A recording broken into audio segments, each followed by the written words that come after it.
देखिए सर, किस तरीके का आज का दौरा है, क्या कहेंगे आप? इसको दौरा नहीं कहते हैं, ये हमारा जोधप्रिया देवधाम है, जो इस विधानसभा का सबसे बड़ा इष्ट देव जोधप्रिया देवधाम की, जिसका निवास ही साड़ू माता का कमल का फूल है।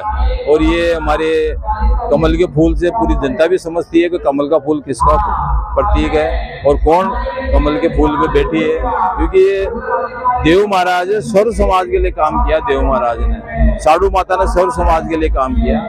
आज ये लक्की मेला, और पूरे देश ही नहीं विदेशों से भी कई लोग यहाँ आए हुए हैं, जो इस मेले की इतनी प्रतिष्ठा है। तो हर साल कहीं न कहीं व्यवस्था में सुधार होता जा रहा है, और पूरे राजस्थान से तो आते हैं, राजस्थान के अलावा पूरे देश से गुर्जर समाज के लोग आते हैं। और ये कि जैसे होली दिवाली मनाते हैं, वैसे गुर्जर समाज का इष्ट देव है देव महाराज, और ये सब लोग यहाँ यात्रा में आते हैं। सबकी व्यवस्थाएं जो हमारा मंदिर ट्रस्ट है वो सुचारू रूप से कर रहा है। मैं यहाँ का एमएलए होने के नाते मेरी भी ड्यूटी बनती है, तो पिछले 10-12 दिन से बरसात इतनी आई, दोनों नाले रात को 12-1 बजे तक हम खड़े रह करके दोनों रास्ते साफ करवाए। तीसरा रास्ता एक व्हीकल भी अभी पानी कम नहीं हो सकता, तीसरा रास्ता भी हमने कराया, और आज सुचारू रूप से यात्राएं चल रही है।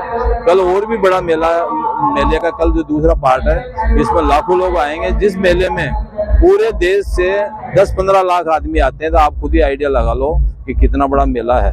हमारे टोंक जिले में 3 मेले लगते हैं, जिसमें कल्याण महाराज का वो है, आपका बद्री विशाल का है, शिवाड़ जो हमारे लगती हुई सीमाएं हैं खंडार की, वहाँ पे शिवाड़ के अंदर शिवजी महाराज का है, ज्योतिर्लिंग है, वहाँ का मेला लगता है। तो ये धर्म की आस्था का प्रतीक है, और ये सनातन धर्म को जिंदा रखने के लिए ये इस तरह के आयोजन प्रयोजन होते हैं। मैं सबको बहुत बहुत बधाई देता हूँ, पूरे लोगों को बधाई देता हूँ। इस मेले में आए, व्यवस्थाएं संभाली और व्यवस्थाएं कर रहे हैं, और सभी भामाशाहों को भी मैं धन्यवाद देता हूँ जिन्होंने ये सहयोग करते हैं। और उन सब बच्चों को जो पढ़ाई करके जो सम्मानित हो रहे हैं, मैं उनको भी बहुत बहुत धन्यवाद देता हूँ। उनके माँ बाप को धन्यवाद देता हूँ, क्योंकि उन्होंने अपना खून पसीने की कमाई से उनको पढ़ा लिखा के 80-90% की जो परसेंटेज आई है, उन सबको आने वाले टाइम में ये अच्छे पदों पे रहे, तो समाज का उत्थान भी होगा, गांव का उत्थान भी होगा, परिवार का उत्थान भी होगा, और एक अच्छा मैसेज देंगे पढ़ाई के अंदर आगे बढ़े। क्योंकि जिस परिवार में पढ़ा लिखा वर्ग है, महिलाएं अगर पढ़ती है, बच्चियां पढ़ती है, उस परिवार का उत्थान बहुत जल्दी हो जाता है। तो मैं तो सभी जनता से यही अपील करता हूँ कि अपनी बच्चियों को पढ़ाएं, क्योंकि बच्चियां 2 परिवारों को संभालती है, खुद का घर तो संभालती है, ससुराल का भी संभालती है, इसलिए बच्चियों की शिक्षा भी विशेष ध्यान देवे। और आज इस मेले में सब आप लोग पधारे हैं, आप सबका बहुत बहुत स्वागत है। और फिर भी कोई कमियां रहे तो जो कमियां इस साल रहेगी, उस कमियों को हम अगली बार उसको निराकरण करने की कोशिश करेंगे। और जो भी अभी मैंने एक शिक्षा के कोष के लिए कहा है, शिक्षा का कोष बने समाज के लिए, उस ट्रस्ट के अंदर जो भी मेरे से भी सहयोग हो करेंगे। लेकिन कई सारे तो अमीर नहीं है, सारे गरीब नहीं है, तो जो गरीबों के बच्चे हैं जो आगे पढ़ नहीं पाते हैं या माँ बाप पढ़ा नहीं पाते हैं, उनके लिए वो ट्रस्ट काम करे, और उस ट्रस्ट के अंदर जो भी सहयोग करें सब समाज करेगा, तो कम से कम उन बच्चियों को या उन बच्चों को पढ़ने से आहत नहीं रहना पड़ेगा, वो रुक नहीं पाएंगे। और वो ट्रस्ट उसको गोद ले ले, एक कमेटी बना करके उस ट्रस्ट में जो कह दे तो 85 से 100% या 90 से 100% की है, तो हम एक बार शुरुआत करेंगे, धीरे धीरे कारोबार बढ़ता जाएगा, आने वाला समय अच्छा होगा।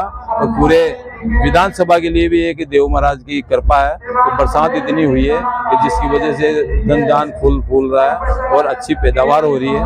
और जिनका नुकसान हुआ है, मैं इस मौके पे और कहूँगा, कल मैंने कलेक्टर साहब से भी कहा है तो उनकी गिरदावरी कराएंगे, और जिन किसानों का नुकसान हुआ उनको मुआवजा दिलाएंगे। पर्यटन की दृष्टि को लेकर किस तरीके से देखते हैं? आपने बांध से कहा कि देवधाम जोधपुरिया और उसको लेकर क्या कहेंगे?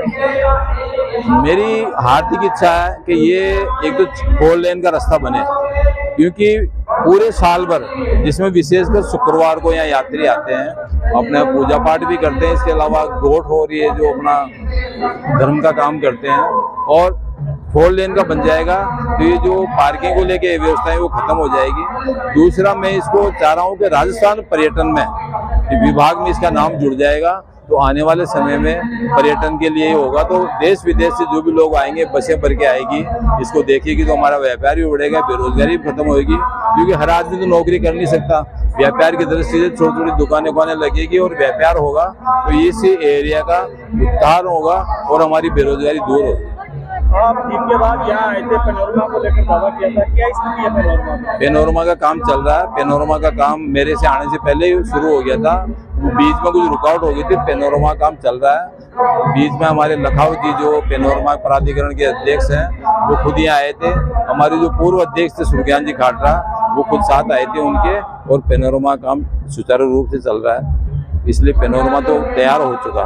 देव भक्तों से क्या कहना चाहेंगे? देव भक्तों से कि सब देव भक्त हैं, अपने परिवार को, घर को, विधानसभा में खुशहाली से रहें, अच्छे रहें, परिवार में बच्चों को पढ़ाई लिखाएं, और देव महाराज के आशीर्वाद से आस्था का प्रतीक है, हिंदू धर्म आस्था का प्रतीक है, आस्था रखें, और आस्था के पीछे आप और हम सब लोग यहाँ इकट्ठे हुए। धन्यवाद।